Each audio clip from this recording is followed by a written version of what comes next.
Student, Grover classes में आपका स्वागत है। तो आज हम पढ़ेंगे railway NTPC graduation level exam 2026 में इकोनॉमिक्स में पूछे गए सभी 24 शिफ्टों के 100 क्वेश्चन। आने वाले दिनों में जिन स्टूडेंटों का एग्जाम चाहे RRB NTPC, SSC CGL, SSC GD, group D, सभी एग्जाम के लिए ये वीडियो बहुत ही महत्वपूर्ण होने वाली है। तो चैनल को सब्सक्राइब कीजिए, शेयर कीजिए, लाइक कीजिए, ताकि आने वाले समय में आपके लिए मैं वीडियो लाता रहूं। तो चलिए शुरू करते हैं। पहला क्वेश्चन, आर्थिक सर्वेक्षण 2024-25 में कहा गया कि भारत की विदेशी मुद्रा आरक्षित नीति दिसंबर 2024 तक की स्थिति के अनुसार विदेशी ऋण में लगभग कितने प्रतिशत को पूरा करने का पर्याप्त थी? तो कितनी थी? Option number C 90%। Next question देखते हैं आगे। मल्टी ब्रांड रिटेल लिमिटेड में एफडीआई की अनुमति सीमा क्या है? तो इसकी एफडीआई की अनुमानित सीमा क्या है? 51%। किसमें? मल्टी ब्रांड लिमिटेड में। नेक्स्ट क्वेश्चन देखते हैं आगे। गोल्डर और कुमारी द्वारा किए गए अध्ययन के अनुसार विनिर्माण क्षेत्र में कुल साधन उत्पादकता वृद्धि में मंदी का मुख्य कारण क्या था? तो मंदी का है जो मुख्य कारण, इसमें क्या था? क्षमता उपयोग में गिरावट। ये क्या था? मंदी का कारण था। नेक्स्ट क्वेश्चन देखते हैं। मानव विकास में कितने मुख्य उपागम है? तो मानव विकास में है तो कितने उपागम है? 4। आय 4 है। इसमें कौन कौन सी है? आय, कल्याण, न्यूनतम आवश्यकता और क्षमता उपागम। तो ये चारों हैं, आय, कल्याण, न्यूनतम आवश्यकता और क्षमता उपागम। ऑप्शन नंबर सी सही हो जाएगा। नेक्स्ट क्वेश्चन देखते हैं।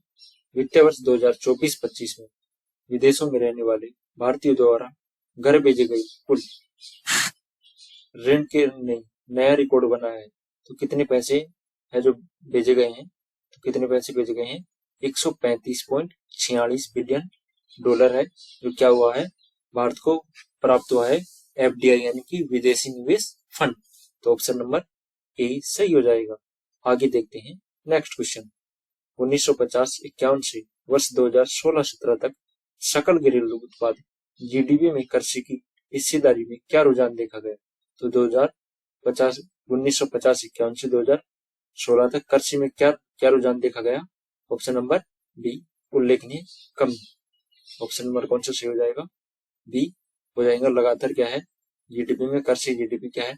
हिस्सेदारी क्या हो गई? धीरे धीरे कम होने लग गई। आगे देखते हैं नेक्स्ट क्वेश्चन। नवंबर 2025 तक ज्ञात जानकारी के अनुसार भारत की कुल स्थापित विद्युत क्षमता में गैर जीवाश्म ईंधन विद्युत का योगदान कितना प्रतिशत है? तो गैर जीवाश्म ईंधन यानी कि विद्युत का कितना योगदान है? सौर ऊर्जा जैसी पवन ऊर्जा, इनके लिए कितना योगदान है? 51.5%। इसी के साथ कौन सा सही हो जाएगा? ऑप्शन नंबर सी सही हो जाएगा। निम्नलिखित में से किस कार्यक्रम का उद्देश्य ग्रामीण निर्धनों के लिए स्वरोजगार प्रदान करना है? तो कौन सी स्कीम है जिसे ग्रामीणों के लिए स्वरोजगार प्रदान करना है? दीनदयाल अंत्योदय योजना। ऑप्शन नंबर कौन सा सही हो जाएगा? सी सही हो जाएगा। इसके तहत है जो ग्रामीण निर्धनों के लिए क्या दिया जाता है? रोजगार उपलब्ध कराया जाता है। नेक्स्ट क्वेश्चन देखते हैं आगे। भारत में बिना लाइसेंस वाले विनिर्माण गतिविधियों के लिए वर्ष 1991 में कौन सा प्राथमिक उपाय शुरू किया गया था? इसमें है जो 1991 में है तो कौन सा प्राथमिक है जो उपाय शुरू किया गया था? ऑप्शन सी औद्योगिक उद्यमी समाज। 1991 में कौन सी स्कीम शुरू हुई थी? एलपीजी शुरू हुई थी। एलपीजी स्कीम क्या हुई थी? शुरू हुई थी। नेक्स्ट क्वेश्चन देखते हैं आगे। आरबीआई और केंद्र सरकार के बीच मार्च 1997 में हुए समझौते के अनुसार 1 अप्रैल 1997 में कौन सा अभ्यास बंद कर दिया गया? तो कौन सा है जो बंद कर दिया गया था? 91 दिनों की ट्रेजरी बिल जारी करना है। ये क्या किया गया? इसको बंद कर दिया गया। आगे देखते हैं नेक्स्ट क्वेश्चन। भारत में राष्ट्रीय लघु उद्योग निगम की स्थापना कब हुई? तो भारत में राष्ट्रीय लघु उद्योग की स्थापना कब हुई? 1882, 1954, 1955, 1975। तो भारत में लघु उद्योग की स्थापना है जो कब हुई थी? 1955। ऑप्शन नंबर सी सही हो जाएगा। नेक्स्ट क्वेश्चन देखते हैं। जीएसटी परिषद के निर्माण की प्रक्रिया में केंद्र सरकार और राज्य सरकारों के बीच मतदान शक्ति का वितरण कैसे होता है? तो इसके मतदान शक्ति का वितरण कैसे होता है? केंद्र में कितना मिलता है? केंद्र को मिलता है 1/3 आय का 1/3 मिलता है और राज्य को मिलता है कितना? 2/3। तो ऑप्शन नंबर कौन सा सही हो जाएगा? C. Merchandise export from India scheme के अंतर्गत निर्यातकों को निम्नलिखित में से किस रो में पुरस्कृत किया गया है? तो इसको किस रो में पुरस्कृत किया गया है? स्वतंत्र रूप से अंतरणीय ड्यूटी क्रेडिट स्कीम के रूप में क्या किया गया है? इंडिया फोरम को निर्यातकों को पुरस्कृत किया गया है। आगे देखते हैं नेक्स्ट क्वेश्चन। जुलाई 1991 में रुपए का अवमूल्यन कितना हुआ था? 10%, 18%, 30%, 25%। तो 1991 में मुद्रा का अवमूल्यन है तो कितना हुआ था? 18%। यानी कि रुपया की कीमत क्या की गई थी? कम की गई थी। ऑप्शन नंबर कौन सा सही हो जाएगा? डी सही हो जाएगा। निम्नलिखित में से कौन सा 1991 के आर्थिक सुधारों के बाद भारत की मौद्रिक नीति में हुए संरचनात्मक संयोजन को दर्शाता है? जो मौद्रिक नीति में जो संरचनात्मक संयोजन कौन दर्शाता है? रिजर्व बैंक के हस्तक्षेप में कमी के साथ बाजारों द्वारा निर्धारित ब्याज दर। तो कौन सा सही हो जाएगा? ऑप्शन नंबर ए सही हो जाएगा। आगे देखते हैं नेक्स्ट क्वेश्चन। दिसंबर 2025 में यूएस डॉलर के मुकाबले रुपए की मूल्यवृद्धि का सर्वाधिक संभावित कारण आरबीआई द्वारा निम्नलिखित में से कौन सी कार्रवाई की गई? तो इसमें कौन सी कार्रवाई की गई थी? डॉलर की बिक्री। ऑप्शन नंबर कौन सा सही हो जाएगा? सी सही हो जाएगा। नेक्स्ट क्वेश्चन देखते हैं आगे। कौन सा पद उस स्थिति का वर्णन करता है जिसमें एक व्यक्ति नियोजित तो होता है लेकिन वेतन, कार्य गाठी या कौशल स्तर के संदर्भ में वांछित क्षमता से नहीं होता? तो ऐसा कौन सी स्थिति है जो एक वर्णन करती है? तो इसमें क्या होता है? अल्प रोजगार। ऑप्शन नंबर कौन सा सही हो जाएगा? डी सही हो जाएगा। जिसमें क्या होता है? वेतन, कार्य गट्टे या कौशल स्तर के वांछित क्षमता नहीं होती इसमें। डॉक्टर श्री रंगराजन समिति द्वारा भारत में गरीबी के समापन की विधि रिपोर्ट कब प्रस्तुत की? तो रंगराजन ने है जो गरीबी की रिपोर्ट है जो कब पेश की थी? 2008, 2014, 2017, 2010। तो रंगराजन ने 2014 में की थी। रंगराजन ने इस समिति का गठन कब किया था? 2012 में किया था। आगे देखते हैं नेक्स्ट क्वेश्चन। ऑपरेशन ट्विस्ट के संबंध में निम्नलिखित में से कौन सा कथन सही है? तो ऑपरेशन ट्विस्ट के संबंध में कौन सा कथन है जो सही है? Option number B. आरबीआई में बाजारों की तरलता लाने के लिए सरकारी प्रतिभूतियों के प्रतिफल बदलाव और ओएमओ के माध्यम से अल्पकालीन और दीर्घकालिक प्रतिभूतियों को एक खरीद और बिक्री। तो 2 और 3 क्या हो जाएंगे? सही हो जाएंगे। ऑप्शन नंबर बी सही हो जाएगा। आगे देखते हैं नेक्स्ट क्वेश्चन। भारतीय अर्थव्यवस्था में आर्थिक विकास को बढ़ावा देने के लिए सरकारी व्यय बढ़ाने में निम्नलिखित में से कौन सी सीमा है? तो सरकारी व्यय में बढ़ाने के लिए कौन सी सीमा है? मुद्रास्फीति में वृद्धि की संभावना क्या होती है? सरकारी व्यय को बढ़ाने की क्या होती है? संभावना होती है। आगे देखते हैं नेक्स्ट क्वेश्चन। निम्नलिखित में से कौन सा भारतीय अर्थव्यवस्था में वैश्वीकरण का परिणाम है? तो वैश्वीकरण कौन सा परिणाम है? बाह्य स्रोतन, उदारीकरण, निजीकरण और राष्ट्रीयकरण। तो कौन सा है? वैश्वीकरण का परिणाम बाह्य स्रोतन। ऑप्शन नंबर ए सही हो जाएगा। 31 मार्च 2025 तक की स्थिति के अनुसार भारत में राष्ट्रीय राजमार्गों की लंबाई कितनी है? तो राष्ट्रीय राजमार्गों की लंबाई कितनी है? Option number D 1,46,204 kilometre. Option number D सही हो जाएगा। नेक्स्ट क्वेश्चन देखते हैं। मंदी के दौरान किस प्रकार की राजकोषीय नीति का उपयोग किया जाना चाहिए? स्थिर, विस्तारवादी, संकुचन, निष्प्रभावी। तो कौन सी होती है? मंदी के समय है जो कौन सी नीति का राजकोषीय नीति का उपयोग करते हैं अपन? विस्तारवादी। ऑप्शन नंबर कौन सा सही हो जाएगा? बी सही हो जाएगा। नेक्स्ट क्वेश्चन देखते हैं। निम्नलिखित में से कौन सा उद्देश्य 2024 के लिए सबसे कम औसत आयु के संदर्भ में सबसे युवा देश, तो इसमें कौन सा युवा देश है? इराक, फिलिस्तीन, नाइजर, अफगानिस्तान। तो युवा देश कौन सा है? Option C Niger. Option number C सही हो जाएगा। 1991 की कर सुधार समिति में धन कर के संबंध में क्या अनुशंसा की गई है? तो 1991 में धन कर के संबंध में क्या की गई है? धन कर का क्या किया गया था? अवमूल्यन, यानी कि पैसे की कीमत है क्या की गई थी? घटाई गई थी।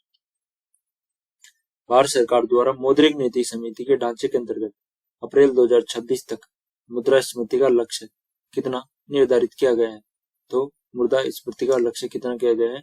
2% की सही गुणवत्ता के साथ 4%। ऑप्शन नंबर ए सही हो जाएगा। आगे देखते हैं नेक्स्ट क्वेश्चन। 1990 से 91 में भुगतान संतुलन के संकट के दौरान भारत में विदेशी मुद्रा भंडार केवल आयात के लिए पर्याप्त था। 2 सप्ताह, 1 सप्ताह, 3 सप्ताह, 1 माह। तो कितने था? 2 सप्ताह। ऑप्शन नंबर ए सही हो जाएगा। आगे देखते हैं नेक्स्ट क्वेश्चन।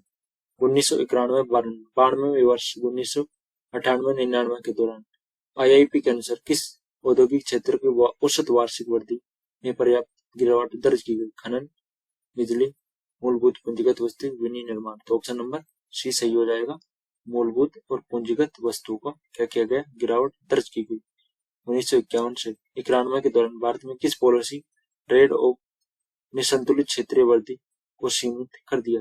तो किसके तहत कर दिया गया था? ऑप्शन सी कृषि बनाम उद्योग। ऑप्शन नंबर सी सही हो जाएगा। आगे देखते हैं। कौन सी संस्था वर्ष 1999 में शुरू की गई राष्ट्रीय कृषि बीमा योजना की कार्यान्वयन एजेंसी थी? तो कौन सी थी? Agriculture insurance company of India limited. कौन सा सही हो जाएगा? ऑप्शन नंबर ए सही हो जाएगा। आगे देखते हैं। मानव विकास के संकलनात्मक फ्रेमवर्क का प्रतिपादन किसके द्वारा किया गया? तो किसके द्वारा किया गया? महबूब उल हक द्वारा क्या किया गया? मानव विकास संकलनात्मक फ्रेमवर्क का निर्माण किया गया। आगे देखते हैं नेक्स्ट क्वेश्चन।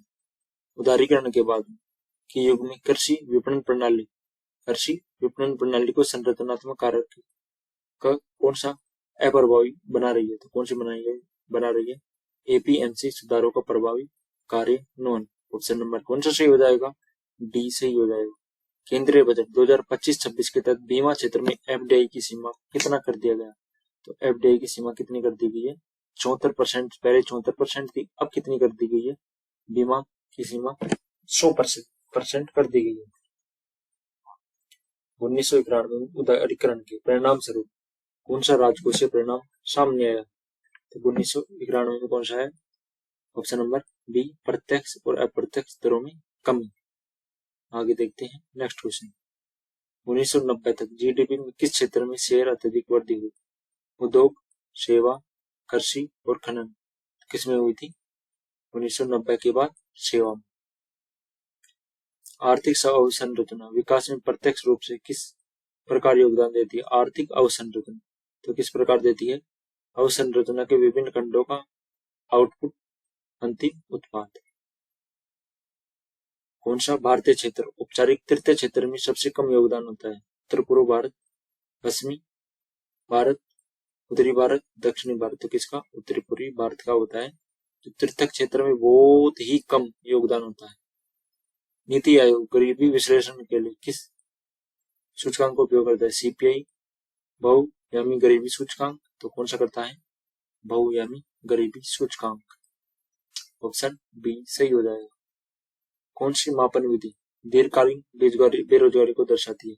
तो कौन सी है मापन विधि है जो दीर्घकालीन बेरोजगारी को दर्शाती है?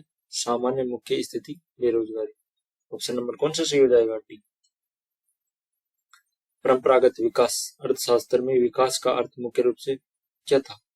प्रति व्यक्ति वास्तविक आय में वृद्धि, राष्ट्र आय में वृद्धि, रोजगार वृद्धि, औद्योगिक विस्तार। तो क्या था? प्रति व्यक्ति राष्ट्र आय में वृद्धि। ऑप्शन नंबर कौन सा सही हो जाएगा? ए सही हो जाएगा। तृतीय कलात्मक की पहचान क्या है? तो तृतीय क्षेत्र में क्या थे? स्थावर संपदा, जैव प्रौद्योगिकी, निर्माण, पेय उद्योग। तो ऑप्शन नंबर क्या हो जाएगा? ऑप्शन नंबर स्थावर संपदा, रियल एस्टेट। उदारीकरण के बाद भारतीय उद्योगों में किस परिवर्तन में प्रतिस्पर्धा को बढ़ावा गया? तो उदारीकरण के बाद में किस प्रतिस्पर्धा को बढ़ाएगा? एमएनसी प्रवेश, यानी कि भारतीय यानी कि विदेशी कंपनियों में क्या किया गया? निवेश किया गया। 1991 से पूर्व जीडीपी योगदान और रोजगार के बीच विरोधाभास क्या था? तो इसके बीच है जो विरोधाभास क्या था? जीडीपी में कृषि की घटी, जीडीपी में कृषि घटी, लेकिन रोजगार में क्या की गई? बनी गई। भारतीय लघु औद्योगिक विकास बैंक 1990 में स्थापित औद्योगिक वित्त पोषण संस्था कौन सी थी? तो कौन सी थी? भारतीय लघु औद्योगिक विकास बैंक। ऑप्शन नंबर ए सही हो जाएगा। अनौपचारिक रोजगार में गरीबी उन्मूलन के लिए सबसे प्रभावी नीति क्या है? तो गरीबी उन्मूलन के लिए सबसे प्रभावी नीति क्या है? उन्मूलन के लिए सामाजिक बीमा का क्या करना? विस्तार करना। ऑप्शन नंबर ए सही हो जाएगा। निम्नलिखित में से कौन सा वैश्वीकरण का प्रभाव नहीं है? तो कौन सा है जो वैश्वीकरण का प्रभाव नहीं है?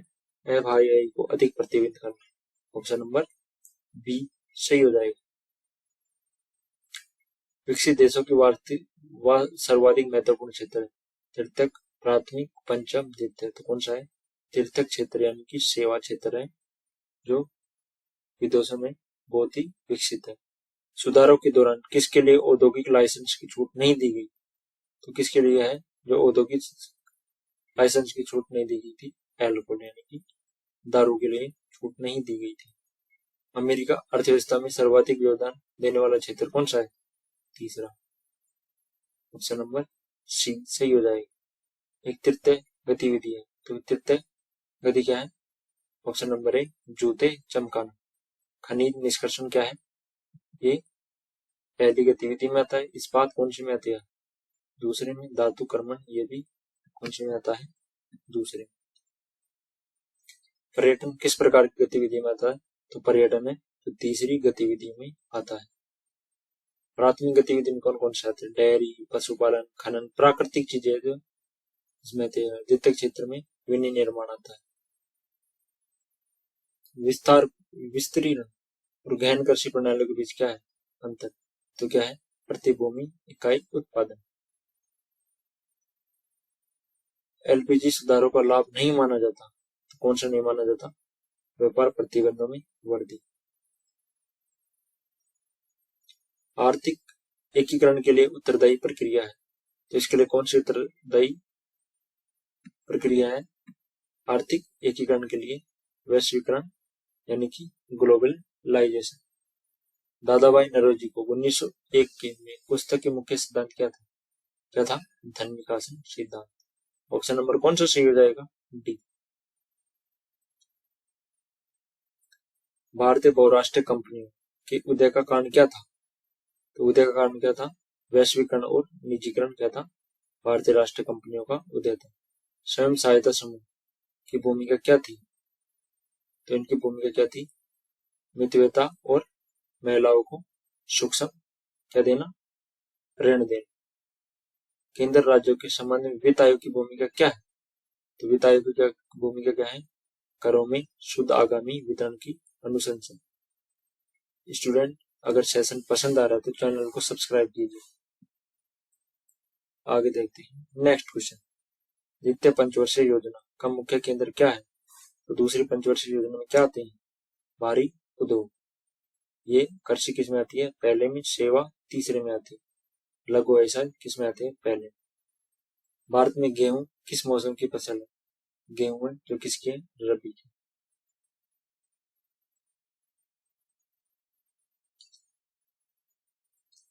उन्नीस के बाद भारत द्वारा अपनाई गई आर्थिक प्रणाली क्या थी? तो 1947 के बाद भारत ने कौन सी आर्थिक नीतियां बनाई थी? मिश्रित। ऑप्शन नंबर बी सही हो जाएगा। मौद्रिक प्रणाली अवसंरचना का मुख्य तत्व क्या है? पावर स्टेशन, रेलवे, बैंक, सड़कें। तो कौन सा है? मौद्रिक प्रणाली का अवसंरचना का मुख्य तत्व बैंक। कृषि की विविधता में योगदान नहीं देने वाला कारक कौन सा है? तो कौन सा है जो कृषि की विविधता में योगदान नहीं देता? एक समान भू आकृति। ऑप्शन नंबर कौन सा सही हो जाएगा? ए सही हो जाएगा।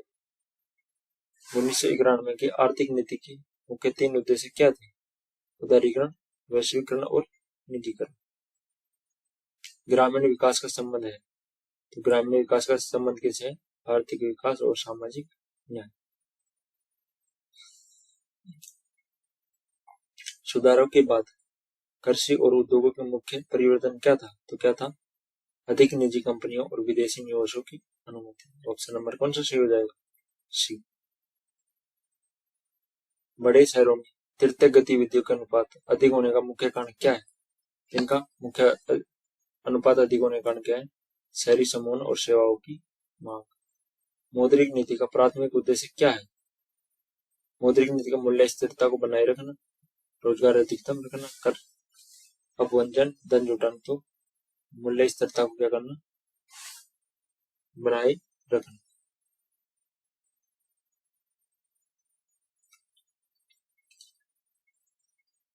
उन्नीस सौ इक्यानवे के बाद राजकोषीय नीति में प्राथमिक लक्ष्य क्या था? तो क्या था? राजकोषीय घाटा और मुद्रा स्फीति को क्या करना? कम करना। राष्ट्रीय ग्रामीण आर्थिक रूपांतरण परियोजना कब शुरू की गई? तो राष्ट्रीय ग्रामीण है आर्थिक रूपांतरण परियोजना है, कब शुरू की गई थी? ऑप्शन नंबर ए 24 अप्रैल 2019 को राष्ट्रीय ग्रामीण आर्थिक रूपांतरण परियोजना शुरू की गई थी। प्रधानमंत्री जनजातीय उन्नत ग्राम अभियान कब शुरू हुआ था? तो प्रधानमंत्री जनजातीय उन्नत ग्राम कब शुरू हुआ था? ऑप्शन नंबर बी 2024 को शुरू हुआ था प्रधानमंत्री जनजातीय उन्नत ग्राम।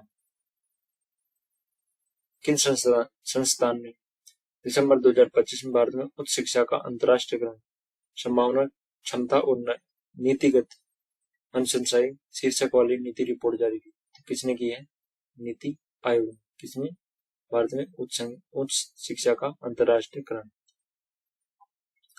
भारत में राष्ट्रीय स्वच्छ वायु कार्यक्रम का मुख्य लक्ष्य 2017-18 के बेसलाइन की तुलना में 2024 में कणिका प्रदूषण को कितने प्रतिशत कम करना था? तो कितना करना था? 20 से 30%। बड़े भारत की योजना किस वर्ष शुरू की गई थी? 2014, 2007, 2010, 2018। तो कब की गई थी बड़े भारत की योजना? कब? 2014। सितंबर 2025 में किस राज्य सरकार ने कुछ शर्तों के अंतर्गत 5 करोड़ तक का बिना किसी संपार्श्विक के ऋण देने के लिए एमएसएमई के लिए केएफसी मशीनरी लोन स्कीम शुरू की है? तो किस राज्य ने की है जो स्कीम शुरू की है? Option number D Kerala.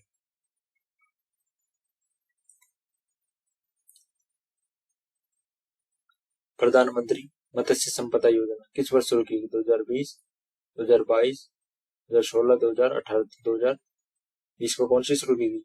प्रधानमंत्री मत्स्य वन संपदा योजना। प्रधानमंत्री फसल बीमा योजना के अंतर्गत वार्षिक वाणिज्य और बागवानी फसलों के लिए किसानों द्वारा भुगतान की जाने वाली प्रीमियम दर क्या है? क्या है? बीमा राशि का 5%। ऑप्शन नंबर ए सही हो जाएगा। कौशल विकास और उद्यमिता मंत्रालय का जन शैक्षणिक संस्थान योजना के संदर्भ में निम्नलिखित में से कौन सा कदम सही नहीं है? तो कौन सा कदम सही नहीं है? इसे औद्योगिक प्रशिक्षण संस्थानों के माध्यम से क्रियान्वित किया जाना, ये क्या नहीं है? सही नहीं है। आगे देखते हैं नेक्स्ट क्वेश्चन।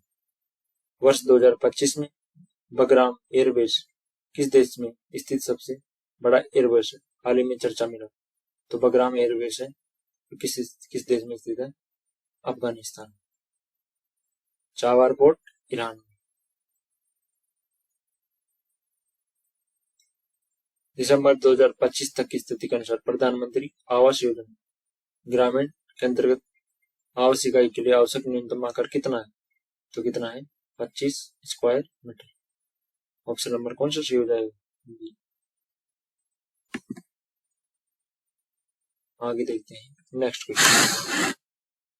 पर्यावरण लेखा परीक्षा नियमावली 2025 के अंतर्गत पर्यावरण लेखा परीक्षा करने के लिए आधिकारिक रूप से कौन अधिकृत है?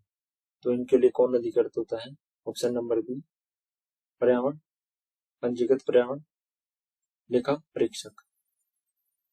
भारत ने 2025 की जलवायु शिखर सम्मेलन के दौरान किस अंतर्राष्ट्रीय समझौते के प्रति अपनी प्रतिबद्धता की है?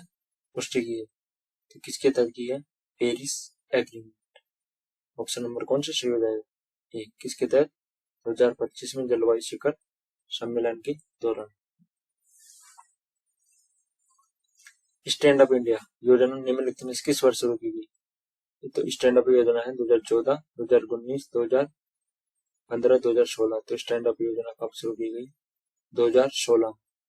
दिसंबर 2025 तक प्राप्त जानकारी के अनुसार प्रधानमंत्री जन धन योजना के तहत पात्र खाता धारक कितने रुपए का ओवरड्राफ्ट की सुविधा प्राप्त है? तो प्रधानमंत्री जन धन योजना के तहत तो कितने रुपए की? 10,000 तक का क्या है? ओवरड्राफ्ट तैयार है। निम्नलिखित में से कौन सा भारत में अल्ट्रा मेगा पावर स्टेशन की पहल को बढ़ावा देने के लिए प्राथमिक उद्देश्य है? तो क्या है? उच्च क्षमता वाले कोयला आधारित विद्युत संयंत्र। ऑप्शन नंबर डी सही हो जाएगा। केंद्रीय मंत्रिमंडल ने किस वर्ष रोजगार संबंध प्रोत्साहन की मंजूरी दी, जिसे प्रधानमंत्री विकसित भारत रोजगार योजना नाम दिया? तो प्रधानमंत्री विकसित भारत योजना नाम कब दिया था? 2021 को केंद्रीय मंत्रिमंडल ने रोजगार संबंध प्रोत्साहन की मंजूरी कब दी थी? 2021 में। निम्नलिखित में से किस बंदरगाह को मैरीटाइम अमृतकाल जीवन 2047 तक के अंतर्गत आधुनिकीकरण के लिए चिन्हित किया गया है? तो कौन सा सही हो जाएगा? पणजी बंदरगाह को मैरीटाइम अमृतकाल विजन 2047 तक किया गया है। पणजी बंदरगाह को स्थापित किया गया है।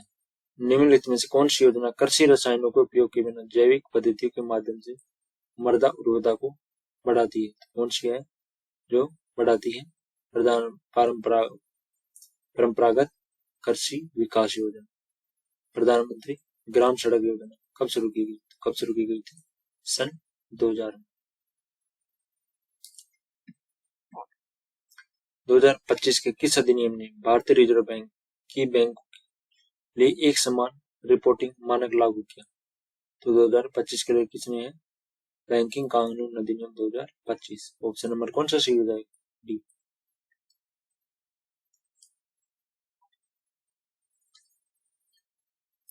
भारत में राष्ट्रपति द्वारा 2025 की स्वीकृति का वह कौन सा विधेयक है जो नागरिकों परमाणु कानूनों को सम्मिलित करता है, निजी क्षेत्र की भागीदारी की अनुमति देता है? तो कौन सा है?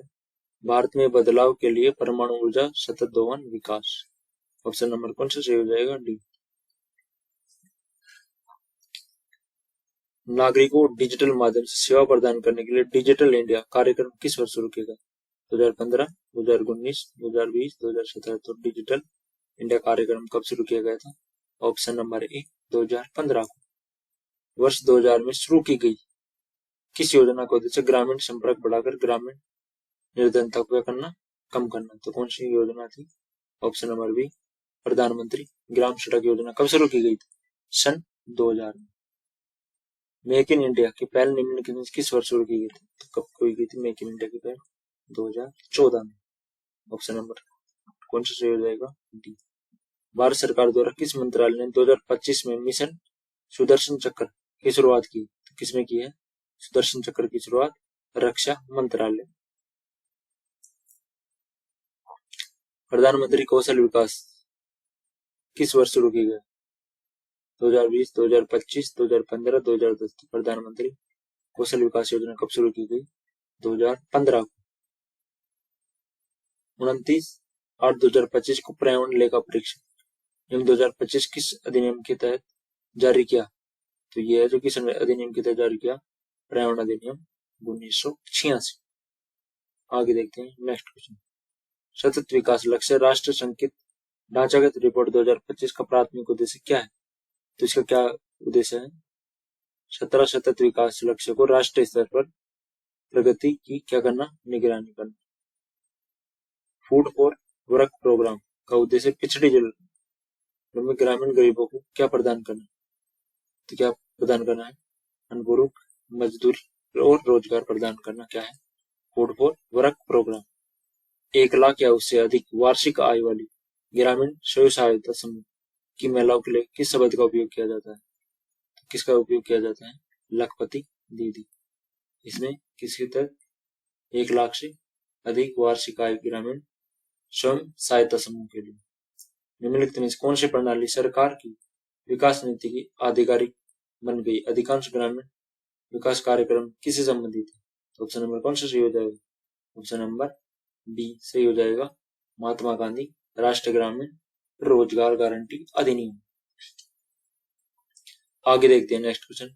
केंद्र सरकार किस योजना का मुख्य उद्देश्य भारत में ग्रामीण और दूर दराज के क्षेत्र को सड़कों को संपर्क प्रदान करना है? तो कौन सी है?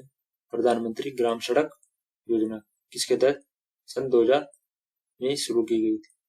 शहरी क्षेत्रों में अनौपचारिक श्रमिकों की सहायता प्रदान करने के लिए भारत सरकार द्वारा कौन सी पहल शुरू की गई थी? कौन सी की गई थी? पीएम स्वनिधि, औपचारिक अनौपचारिक श्रमिकों के लिए। दीनदयाल उपाध्याय ग्रामीण कौशल योजना का प्राथमिक उद्देश्य क्या है? मुफ्त भोजन सब्सिडी और इनपुट कैसे ग्रामीण युवाओं को कौशल प्रदान करना और मजदूरी रोजगार के अवसर को क्या करना? बढ़ावा देना। ब्रिटलैंड आयोग 1987 को निम्नलिखित में से किस रिपोर्ट ने सतत विकास की अवधारणा परिभाषित की? तो किसने की थी सतत विकास की अवधारणा? Over common future. ये क्या थी? इसकी थीम थी ओवर कॉमन फ्यूचर। निम्नलिखित में से कौन सा ताजे पानी के जलाशयों में सुपोषण कारण बनने के लिए वाले पोषण प्रदूषण का एक महत्वपूर्ण कृषि अपवाह? ऑप्शन नंबर बी सही हो जाएगा। विश्व स्वास्थ्य संगठन के अनुसार 2025 में वायु प्रदूषण के कारण श्वसन संबंधी बीमारियों में वृद्धि का प्राथमिक कारण कौन सा है? तो वृद्धि का प्राथमिक कारण क्या है? कण पदार्थ PM 2.5। एक परिकल्पित खरगोश की आबादी पर विचार कीजिए जो वृद्धि से गुजर रही है। इनके पैमाने पर वहन क्षमता 1000 व्यक्ति है। ये वर्तमान आबादी 50 है। आबादी का कौन सा परिवर्तन होना अपेक्षित है? तो आबादी की वृद्धि धीमी हो जाएगी, अंततः वहन क्षमता क्या हो जाएगी? निकट स्थिर हो जाएगी। ऑप्शन नंबर कौन सा सही हो जाएगा? डी। अगस्त 2025 में शुरू की गई ब्लू स्काई 2025 अभियान का प्राथमिक उद्देश्य क्या है? तो ब्लू स्काई का प्राथमिक उद्देश्य क्या है? शहरी वायु प्रदूषण को क्या करना? कम करना। 13 नवंबर 2025 को राष्ट्रीय उद्यानों और वन्य जीव अभ्यारण्यों के निकट खनन के संबंध में कौन सा कार्यवाही करता है? यह 1 किलोमीटर के क्षेत्र में खनन गतिविधियों को क्या करता है? प्रतिबंध करता है। पर्यावरण लेखीय परीक्षा 2025 का उद्देश्य पूरे भारत की क्या स्थापित करना? तो क्या करना? पर्यावरण की जवाबदेही के लिए एक क्या करना? ढांचा तैयार करना। ऑप्शन नंबर सी सही हो जाएगा। 2025 में मुख्य भारतीय शहरों के लिए जारी राष्ट्रीय वायु गुणवत्ता सूचकांक में कौन सा शहर शीर्ष पर है? तो कौन सा है? शिलांग। ऑप्शन नंबर कौन सा सही हो जाएगा? बी सही हो जाएगा। आगे देखते हैं नेक्स्ट क्वेश्चन। निम्नलिखित में से कौन सा प्राथमिक वायु प्रदूषक नहीं है? तो कौन सा नहीं है? ओजोन 3 ये है जो वायु प्रदूषक नहीं है। किस पारिस्थितिक तंत्र में अपघटों की प्राथमिक भूमिका होती है? तो अपघटों की प्राथमिक भूमिका क्या होती है? कार्बनिक पदार्थों को क्या करना? विघटित करना। प्राकृतिक पर्यावरण के लिए कार्यों के संबंध में कौन सा कथन गलत है? तो कौन सा गलत है? पर्यावरण सौंदर्य सेवाएं प्रदान नहीं करता। निम्नलिखित में कौन सा पारिस्थितिक तंत्र में एक अजैविक कारक का उदाहरण है? तो कौन सा है? मृदा। मृदा क्या है? अजैविक है। पर्यावरण वन एवं जलवायु परिवर्तन मंत्रालय ने विश्व पर्यावरण दिवस 2025 के अवसर पर प्रदूषण संबंधी महत्वपूर्ण उद्घोषणा की। तो क्या उद्घोषणा की है? एक राष्ट्र एक मिशन प्लास्टिक प्रदूषण का अंत का शुभारंभ। वायुमंडल में अपनी सांद्रता बढ़ाने के साथ कौन सी गैस मुख्य ग्रीन हाउस गैस के रूप में कार्य करती है? तो कौन सी गैस है ग्रीन हाउस गैस के रूप में कार्य करती है? कार्बन डाइऑक्साइड, मीथेन और नाइट्रस ऑक्साइड क्या है? काम करती है पर्यावरण प्रदूषण का काम करती है।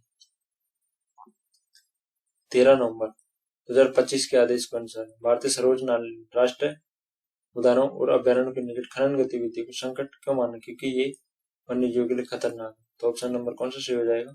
ये क्या है? वन्य जीवों के लिए खतरनाक है। इसी के साथ सेशन समाप्त होता है। चैनल को लाइक शेयर सब्सक्राइब कीजिए।